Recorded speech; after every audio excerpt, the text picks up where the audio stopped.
Hello student, हम लोग अभी तक जो है वेव पढ़ रहे हैं और उस वेव में हम लोग थोड़ा सा और अपने कॉन्सेप्ट्स को स्ट्रेच करते हैं, खींचते हैं। अरे क्योंकि ये तो क्लियर है, फिजिक्स टोटल कॉन्सेप्चुअल है और मुझे कॉन्सेप्ट पे ही बेस करना है, न्यूमेरिकल नहीं। 80% टाइम अपने आप थ्योरी में दीजिए, 20% आप अपने न्यूमेरिकल को लगाइए। क्योंकि जो आपका न्यूमेरिकल फिजिक्स का आएगा वो जो आपने कॉन्सेप्ट पढ़ा है फिजिक्स के वर्ड्स को, उसी वर्ड्स को उस क्वेश्चंस में लिखा जाएगा। राइट, आगे ये बेटा जो इक्वेशंस होता है डिस्प्लेसमेंट और टाइम इक्वेशंस बोलते हैं वेव का, the equations between the displacement and the time.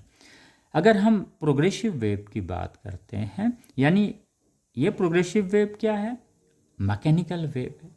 उसके लिए क्या ज़रूरत है, मीडियम का ज़रूरत है। राइट, तो ये जो y equal to a sine omega t है वो किसी एक वेव का इक्वेशंस है और वो वेव क्या है, प्रोग्रेसिव वेव है। उसमें होता क्या है, ये जो एम्पलीट्यूड है ए, वो प्रोग्रेसिव वेव में क्या होता है, सभी मीडियम पार्टिकल्स का एम्पलीट्यूड क्या होता है, सेम होता है। राइट, ये एक एडवांटेज है।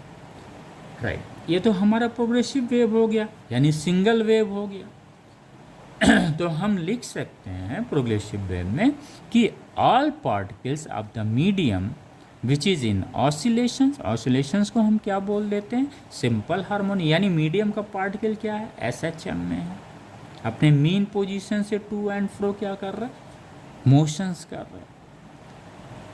तो फिर क्या होता है, amplitude of oscillations for all particles remain same.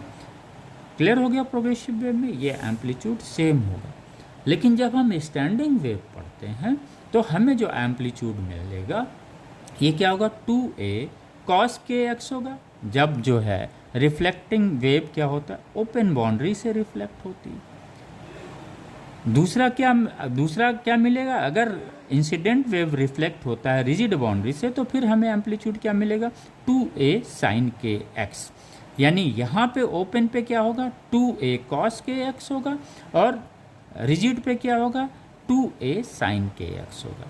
यानी ये जो स्टैंडिंग वेव में जो पार्टिकल का एम्पलीट्यूड होगा वो क्या होगा, वेरी करेगा। प्रोग्रेसिव वेव में क्या था, कांस्टेंट था एम्पलीट्यूड, ये दिस वन। लेकिन यहाँ पे क्या है, ये कैपिटल ए वेरी करेगा। वो डिपेंड करता है positions of the particle, that is depend on to the x. तो स्टैंडिंग वेव और प्रोग्रेसिव वेव में जो माइनर डिफरेंस है, न्यूमेरिकल यहाँ से निकलते हैं बच्चों नीट में। राइट, तो ये क्लियर हो गया आपका एम्पलीट्यूड वाला पार्ट। तो इसको आप मगअप ना करें।